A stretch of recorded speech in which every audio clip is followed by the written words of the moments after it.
everyone, I am Rebecca from ChemKnits and welcome to another bonus video for the 2023 ChemKnits Chanukah special. Technically, this would be night 10 of the series. And unfortunately, this is the last colorway, the last yarn dyeing video of the special.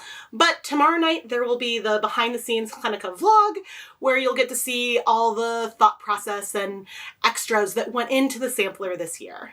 So don't worry, our celebration is not over yet. Tonight, we are dyeing a sparkle silk blend DK weight yarn, and I wanted to dye it one of my favorite colors using one of my favorite techniques to work with.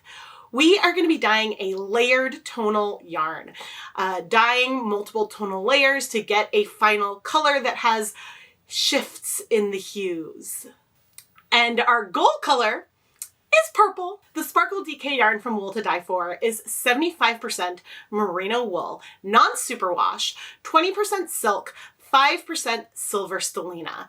So it has sparkle from the stellina, but also a shine from that silk content. It truly is a delightful yarn base, and I am so excited to dye it up tonight. Some yarn bases soak up water really quickly. Others don't. And since the goal for tonight is to create a tonal, we don't want to have any white left behind. And so therefore, I recommend doing a pre-soak at least overnight, just so that way you know that the silk content is really well saturated and you don't end up with any dry patches that then might not take up dye and leave you with like a white or a pastel patch in the end. And so that's exactly what I did here. I pre-soaked our yarn overnight in some plain tap water with no acid. The three colors we're going to use today for our layered tonal include two primaries and then one not primary.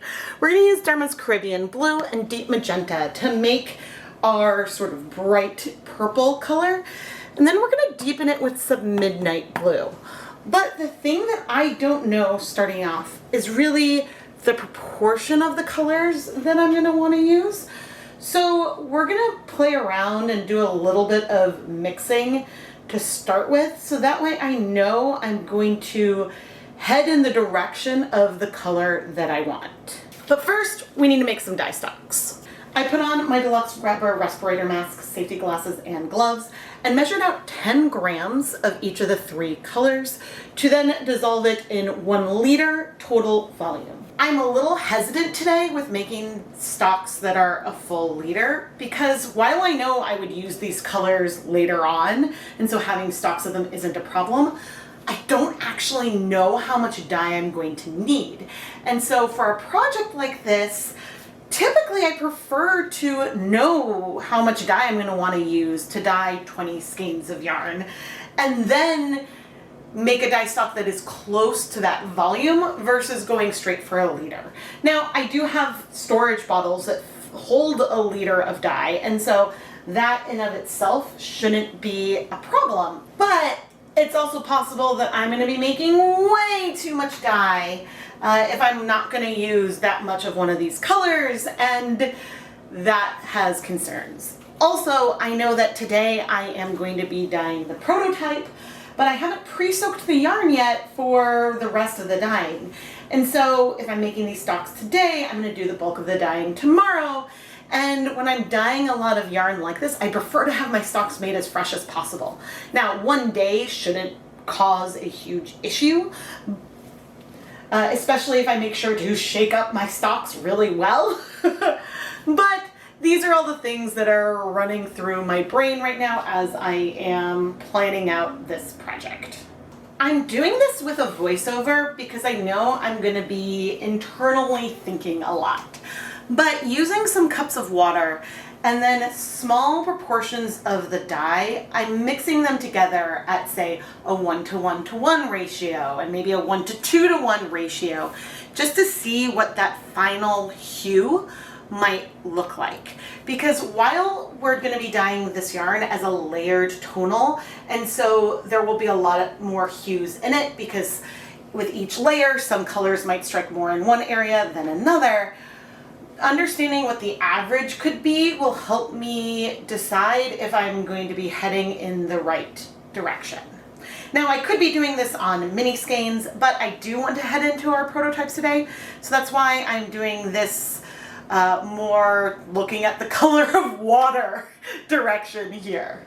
Even using a maximum of 3 milliliters of our 1% stock solution, all the cups look relatively opaque. So I'm just going to take some of them and pour them badly. Okay, I should go pre-soak this yarn because this did not work the way I had intended it to. I will be right back. Okay, we are now wetter at least. Some yarn bases soak up liquid really easily and others do not. So, goodness, let's take a look at a couple of these samples. Okay, that is a purpley color. It is running a little bit blue.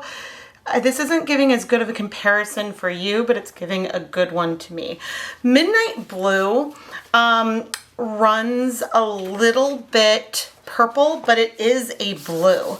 So if I want a purple color, even though I like bluish purples, and since I want this to feel more purple, I think we're gonna need to have a lot more of that deep magenta color as I pour this on. And this is a very bad way to show it on this yarn mop. I did not wet it enough, but hopefully as I pour it on, you can see, and I'll try to pop the ratios that I used of the 3 colors, where the first number is Caribbean Blue, the second is Deep Magenta, and the third is Midnight Blue. But I think that the 4th one, I didn't even pour those 2 on because I can tell looking at them that they are very blue overall, including our 1-to-1-to-1. It is a purple leaning blue, but still very blue. Our most purple color is the one where we had 1 part Caribbean Blue, 3 parts Deep Magenta, 1 part Midnight Blue. And I think that that is the one that we are going to go for. This yarn mop I'm going to set aside. We will deal with it throughout our project, and at some point we'll probably layer on all of those dyes. There's no acid in here or anything. I'm just gonna set this aside and we're gonna set up a dye bath to look at this ratio on 100 grams of yarn. Also, I just discovered this pan has a hole in it. Great. Off to an awesome start today. I'm going to transfer our yarn mop into a catering steam pan, pour in that liquid, set it aside, clean this up, and then we'll start messing around with these colors. In this kettle, I have 16 cups of water, and I'm gonna bring over 75 milliliters of our Deep Magenta color, and then 25 milliliters each of Caribbean Blue and Midnight Blue. Ooh, those bubbles on top. Can you see that, like, pretty? Yeah, you can see how multicolored that is. That is beautiful. I'm gonna stir this up. So we have about 1.25 grams of dye in here total. And I'm gonna be dyeing 100 grams of yarn. And by doing this, we might find out that this color is way more saturated than I want. At which point then we'll have to chat, because our main yarn base tonight is not a superwash wool nylon blend like what I'm using here. So this, oh, that's a beautiful purple. This is a skein of Knit Pick's Stroll fingering weight yarn. It is 75% superwash merino wool, 25% nylon. If you would like to learn more about this yarn base, you can find affiliate links in the video description, and I may earn a commission if you make purchases through those links. This is a beautiful, deep, saturated purple that we've mixed here. I love the hue, but what we don't know is about how saturated this color will end up being.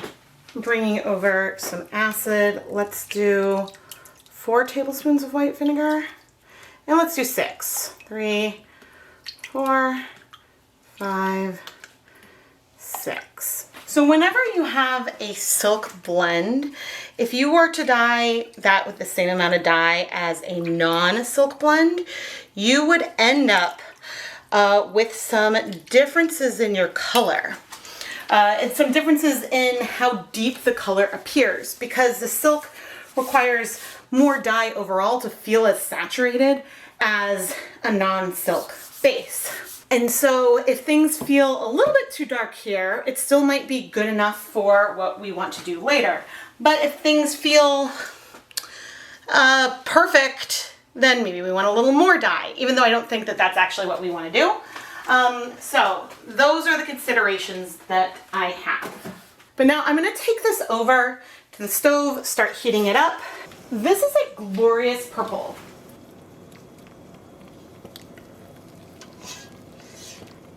We do have a little bit of blue left in the water, which can happen with Caribbean blue. Ultimately, that's not a ton of blue, and I will be leaving it behind.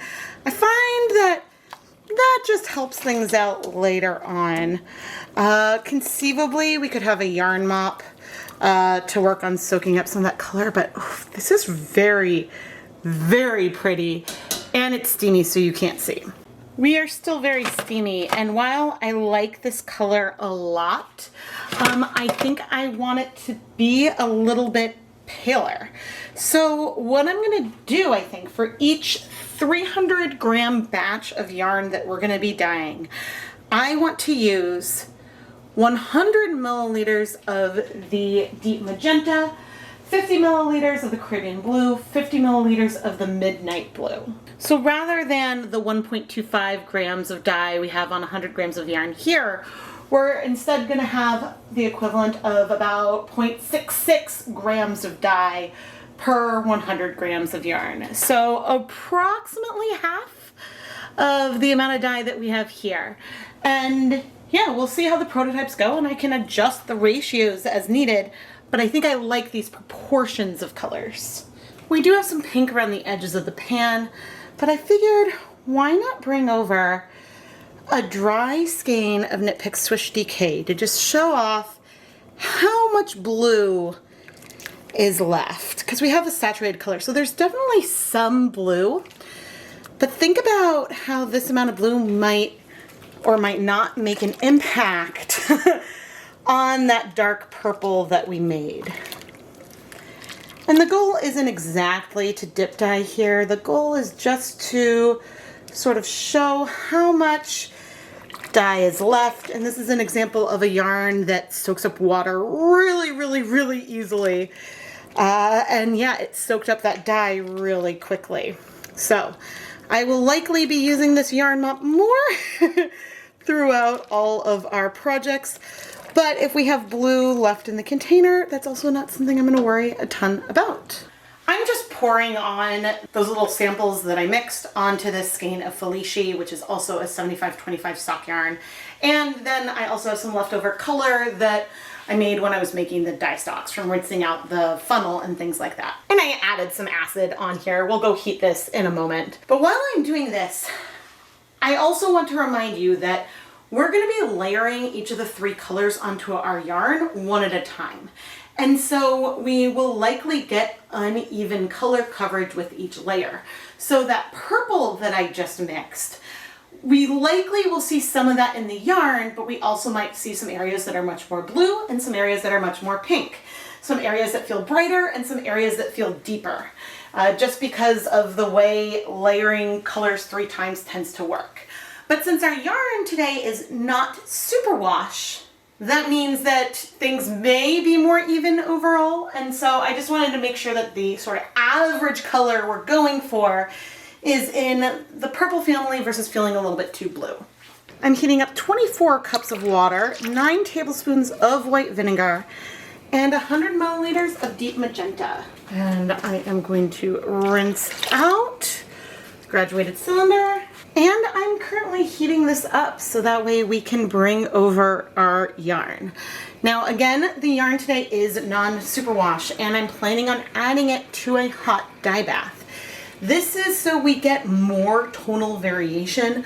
I want some deeper patches and some lighter patches. I don't want the color to be as even as possible. If I wanted that, then I would start cold with no acid to try to get as even coverage as we can get. But anyway, I'm gonna wait for this to heat up. All right, our dye bath is warm. It's not super hot. There's a little bit of movement, but not bubbles. The heat is still on medium high, but I will be reducing that once the yarn is in the kettle. Our yarn pre-soaked overnight for about 2 days. So hopefully things are well saturated. And I'm dipping it in. The goal isn't to dip dye, just to distribute the color around before leaving it in to absorb the color. And so it's possible the color will be fairly even. We might see differences from batch to batch as well with how fast these colors strikes. But depending on also what we see with our prototype, we might decide to make some changes like increasing the amount of acid or things like that. But the color that we have the most of is this pink. And so I'm gonna keep an eye on it, but I will go ahead and reduce the heat to just medium low. We don't want a lot of bubbles here. And I'm gonna set a timer for 15 minutes and we'll see how long it takes to absorb this color. Now again, since this yarn is not superwash, it might take longer than we might see from other types of yarn bases with a similar amount of dye. The other thing I want to point out, sometimes people mention concern when I add non-superwash yarn to a hot dye bath. In general, extreme temperature changes aren't great. However, I think it's more that you want to let the yarn cool off quickly. If the fibers relax as they warm up, then if you cool it too fast, those can shock and sort of cause more felting. Going from room temperature to hot doesn't seem to cause as much of an issue in my experience, but again, we'll see how this goes. And I wonder if the Stellina is going to pick up some of the pink. Oh, it's still looking silver there. Under the water, I see like pink sparkles, and so I'm like, ooh, ooh. But anyway, I'll be back when the timer goes off and we'll check in. 15 minutes later, and we have a good amount of color in our yarn. That is good. And let's see. Okay, we have a hint of color left in the dye bath, but I feel like we can proceed to the next layer of color. So what I'm going to do is grab my gloves back. Okay, I'm going to remove some of this liquid. Gently squeezing out the yarn. I don't want to provide a lot of agitation, but I want the yarn to not be super saturated before we start the next round. And then I'm bringing over 50 milliliters of Caribbean Blue. And I'm rinsing out the graduated cylinder. As for our yarn, right now the color does feel like it is pretty even. So I'm not gonna move the zip ties, but I am immediately coming over and pushing the yarn in and letting that sit for a moment before I'm lifting the yarn up and bringing it back in. Because again, the goal is for the color to not be perfectly even. And so by letting it sort of enter the dye bath, not sort of perfectly, and moving it minimally, that will help the colors bind a little less evenly, in theory. It's been a while since I've kettle dyed non-superwash yarn like this. And so sometimes when you want something to be uneven, that can be hard to achieve. But I do see some variation in there, and I'm feeling pretty optimistic. Even though things, I was like, oh my gosh, things are looking so blue right now because we're in blue water. Oh no. Oh, I messed up. Shoot. I just realized I messed up with the ratios. Oh no, what am I gonna do? Because I had wanted to have 3 parts pink, 1 part Caribbean blue, 1 part midnight blue. And that isn't what's happening. Shoot, shoot, shoot.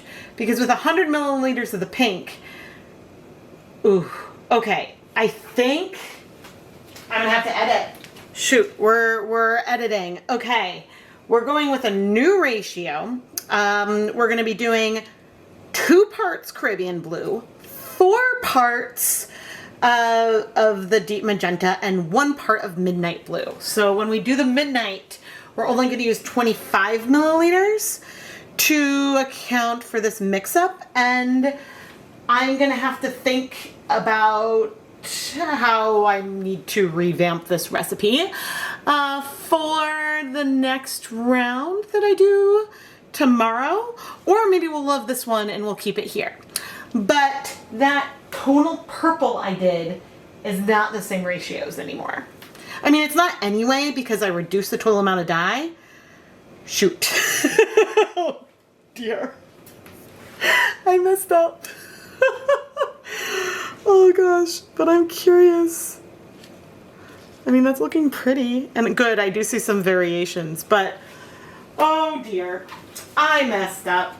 That happens. Who was gonna tell me? Who was gonna tell me? All right, doesn't matter.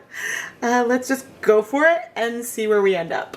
It's been 15 minutes and I'm feeling hopeful that we're gonna see not a super dark blue in the kettle. We still see blue, but a lot of our blue is in the yarn, which is good. So I'm gonna take our yarn aside. Ooh, this is pretty. It's not particularly bright, but it is very pinkish. Okay, and I'm gonna bring over, we're gonna leave this in. I'm not gonna put a yarn mop in, but we're gonna bring over 25 milliliters of midnight blue.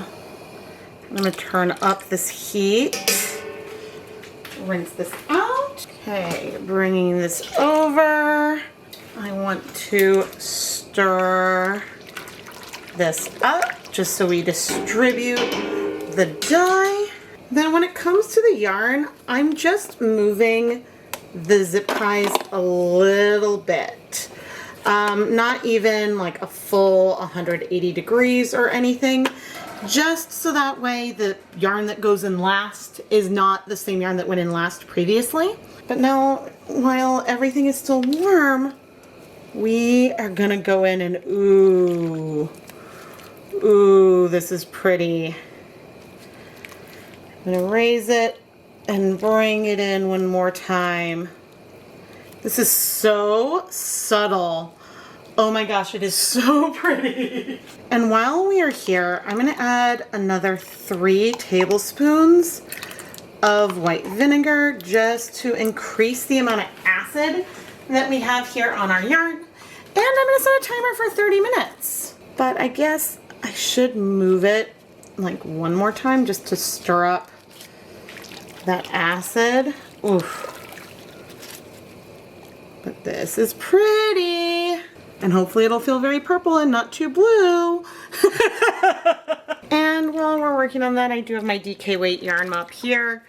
There's no heat on, it's just sort of been sitting here.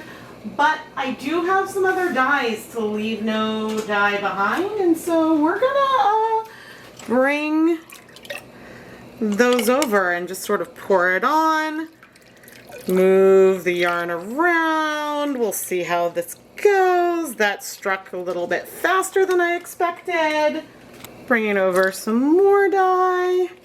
Gonna move the yarn.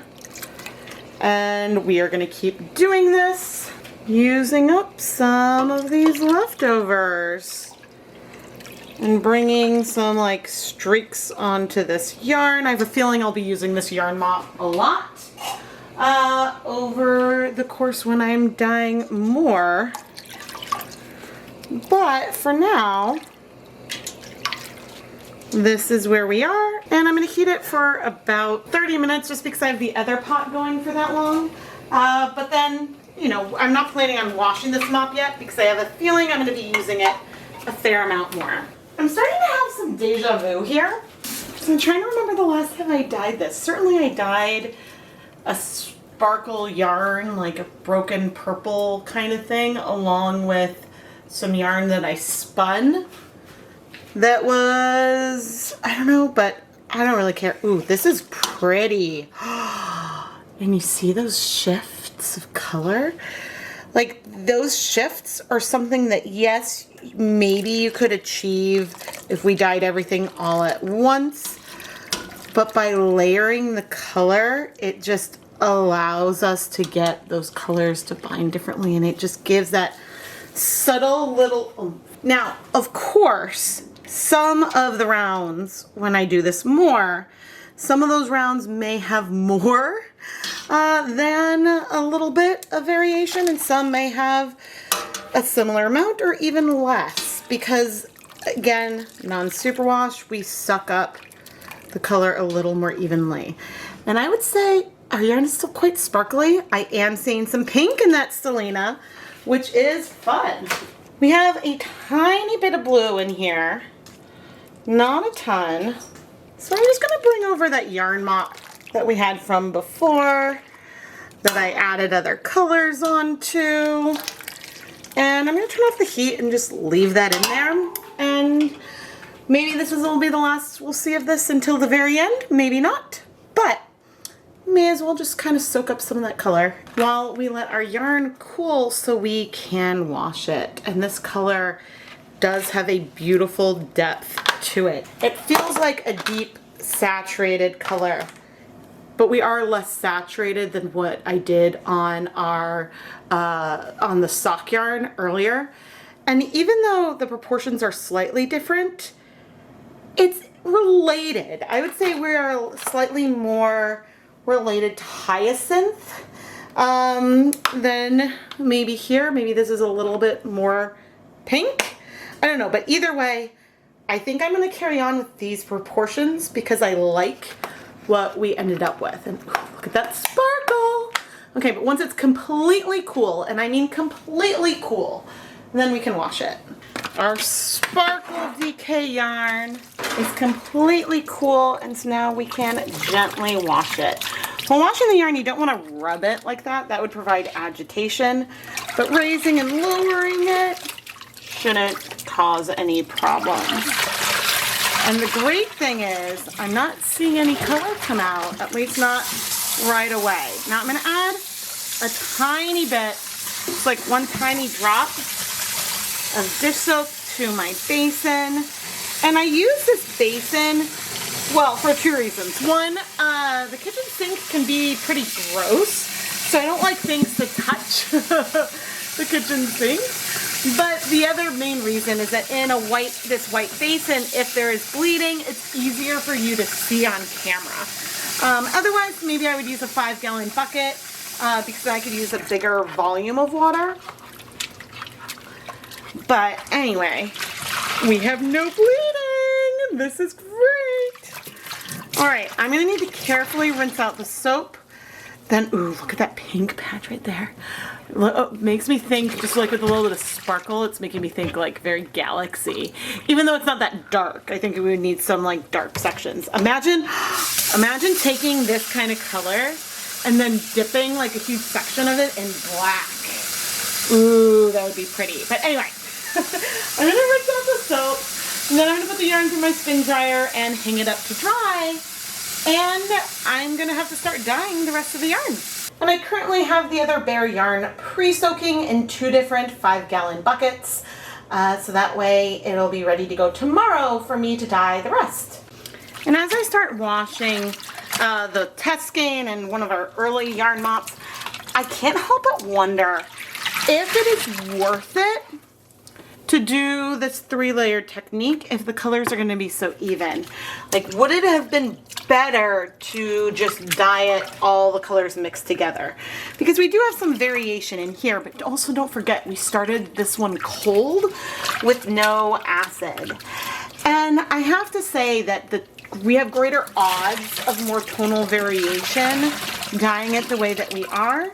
And so doing it in 3 stages, maybe it's taking an hour in the pot versus just 30 minutes.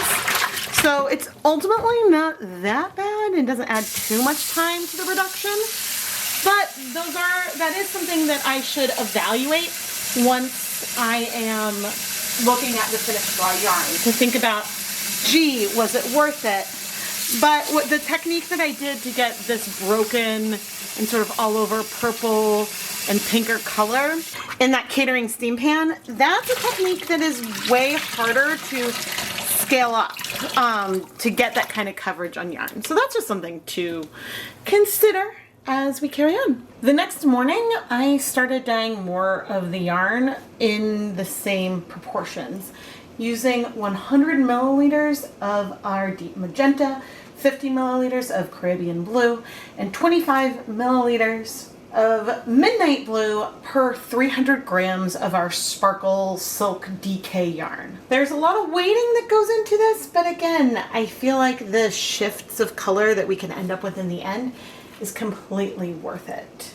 I'm showing just one of the batches that I dyed here during this voiceover, but I was dyeing 20 skeins of the Sparkle DK total, which was not divisible by 3. So I did grab a skein of Knit Picks Gloss fingering weight yarn, which is 70% merino wool, 30% silk, non-superwash, and added that in with 2 skeins of the Sparkle DK off camera for that batch, just so that way I wouldn't have to try to calculate how to do 2/3 the amount of dye. And I wanted there to try to be some consistency from batch to batch, and so therefore adding another merino silk non-superwash yarn to the dye bath, I figured would give us as much consistency as possible. Before resetting to dye another batch, I did toss a yarn mop. I also have another new yarn mop into the dye bath. And you know, this will either collect more color or I'll use a different one as things progress, but I'm attempting to clear out as much of the blue as I can before I go on to the next pink round. But I'm not worried if there's a tiny bit left in there. It's better to just reuse the water because then I don't have to wait for a whole new kettle to heat up. But there was one more little experiment that I wanted to do, and that was to dye yarn in 3 rounds with the exact same proportions on some superwash yarn. So I took 3 skeins of Knit Picks Stroll fingering weight yarn and used the 100 milliliters of Deep Magenta, then the 50 milliliters of Caribbean Blue, then shifted the zip tie a tiny bit and used 25 milliliters of Midnight Blue on the yarn. This yarn is superwash, and I was reusing the same dye baths over and over today, maybe increasing the water with some just tap water that was 8 cups of water with 3 tablespoons of white vinegar. But I knew the colors would be striking here faster, and unlike that first kettle dyed skein where I tried to show what the average color is, here I'm just showing what maybe some differences, different techniques could look on yarn that has different fiber contents. And so I figured, why not go for this? Off camera, in another kettle, I'm dyeing the last batch of the silk, Sparkle Silk colorway, so I thought that this would be a lot of fun. Here are the first 3 skeins I dyed the day that I mixed the dyes. And from back here, the color looks pretty even. However, as I zoom in, you can start to see some of the more pink and more blue areas. It is very, very subtle. But now let's take these first 3 skeins and look at them next to 3 skeins that were dyed the next day. And in this batch, you can see we have a lot more variation of color, a lot more blue and pink. And actually the 3 of these skeins may not have been one batch. I kept the prototypes separate from the rest, but this just shows how it can be a little bit more solid, a little more subtle, or you can have a little bit more variation.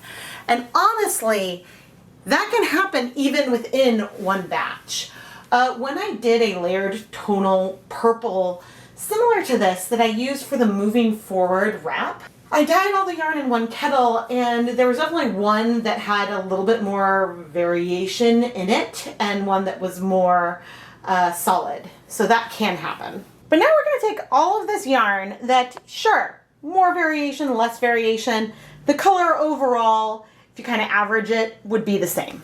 And now I'm going to bring in the yarn that I dyed in the exact same way, with the exact same amount of dye, the exact same technique. The only difference is that instead of being a non-superwash merino silk Stellina blend, this is a superwash merino nylon blend. We have so much more variation. We have a lot of more differences in the amount of pigmentation, and the colors overall feel a lot brighter and a lot more saturated, which is not just because we have more pastel and only blue patches. One of the big reasons for the difference, not in terms of variation, that's because this is superwash versus our prototypes that are non-superwash. But the other reason why this is so different is there's no silk in it. I think that if I was going to do this same technique on diamond sock, the color would be a lot more similar here. Granted, I would expect we'd have more variation because the Superwash Merino in that other yarn would absorb the color a little bit faster, but I would expect a lot of the tone to feel more similar there. Maybe not as extreme as this, but a little bit closer. Now, one of the perks of layering colors 3 times is that you get a lot of depth and dimension to it. Because even in these areas that are darker, you feel areas that are more pink, more blue, more purple. When I mixed everything together at the beginning, which this is not at the actual proportions that we ended up using because I messed up when I scaled things up. But here we do have some color breaking. I'm not sure if it's showing up on camera, but there's like a blue undertone here with the more purple colors on top. And so we have not just a main purple and white, we do have some areas that are more blue, but overall this yarn is much more of a tonal. It's not a layered tonal. It would not feel really variegated or anything like that. And again, I know it's not the actual proportions of what we used. We ended up using less dye overall. You could feel how a color like this could be the average of these colors here, but it doesn't really feel like it's the average of the silk blend. And so, you know, that just, I guess, exists. And I don't need to be talking about this forever. And at some point, I mean, it could be fun to do this project again, layer these 3 colors, just like I did, and then do some in 3 layers versus 1 layer, and then have that comparison. And if that is something you would like to see, please let me know down in the comments below. Our 2 yarn mops today have one pretty big difference. One of these was only used to soak up the Caribbean blue that was left over in dye baths. And then the other, I also had at the very beginning some remnants of the other colors rinsed out of cups and syringes, and so I poured that on here. Even though I also used this skein to soak up a lot of the Caribbean blue that was left. And the thing that surprised me is that this residual color, and Caribbean blue is a primary, so there's only 1 pigment there, but something about this feels almost green, which it isn't. But I think because this has more pinks in it, it's made the blue a little bit more red. And so in comparison, and actually the bare yarn does have some yellow in it, and this is fairly pastel. And so I think we could have some of that bare yarn coming through. So maybe that's why it's feeling a little bit greener. And if I was gonna pump up the volume more, then we would feel more of that true cyan color. I don't know. But for this color to be the remnant of multiple batches, at least you can see that while the water might have been fairly blue after we removed the yarn in the end, the amount of pigment that was left was not very much. I'm about to go twist up all of the yarn, but before I do, there is one more thing I want to point out. I have no idea if I'm gonna be able to show it on camera. The Stellina is slightly pink versus more pure silver. It did take up a little bit of staining from the dyeing process. And the yarn is super sparkly. The light in here right now is not optimized for showing off the sparkle, but I promise the yarn is glittery and glorious. Oh, I love it. Because the difference is, like, the average is so similar, but that little bit of dimension plus the shine of the silk is just gorgeous. And here are those same first 6 skeins that I was showing you before, all twisted up. Our 3 prototypes, and then the 3 from the second day that I showed right next to it. It's funny, I always think when I'm like, ooh, this reminds me of Broken Violet, but it really does, because breaking Wilton's Violet food coloring, those are the colors that inspired my logo. And so anytime I get anything with this kind of palette, I think I need to do, a project I need to do is I need to dip dye to break Wilton's Violet again. I haven't done that in years. But then I think I want to take that colorway and try to replicate it as best I can with acid dyes. And honestly, Deep Magenta and Caribbean Blue will probably get me close. I think that the depth in here from the Midnight is probably a little bit too deep. But if you want to see that, subscribe, turn on notifications. What are you waiting for? One other yarn mop I almost forgot to show from prototyping everything and playing around with the mixtures until I got something that felt purple enough. I almost forgot that I did that. But sometimes you can play around with little bits of dye to get a proportion if you want to make sure a mixture you're going to layer ends up with a certain color family. Because if I wanted things to feel bluer overall, I would have picked different proportions. I can't believe there was almost another colorway I forgot to share. And that is, we do have another Merino silk blend yarn that we dyed. I think this was gloss fingering, 70% merino wool, 30% silk, and dyed it side by side with not necessarily this one, but some of the other sparkles. And you can see it picked up colors very, very similarly. Maybe it looks a hair darker, but that could be without the Stellina in there. It feels darker. I don't know. You know, looking at it next to all these other skeins, it does feel a hair more blue, like a little bit less pink. But yeah, it's pretty close. It's funny how flat it felt more blue, but twisted up, it almost disappears in the line of the other yarn. I can't believe I forgot I did that. So that way I could have like a comparison of non-sparkle to our Superwash Merino nylon blends. Oh, super fun! I really hope that you love this Sparkle DK colorway as much as I do. The Sparkle DK base itself has sold out, but there might be some of the other yarn bases that I dyed in this colorway available now in the ChemKnits Creations Etsy shop.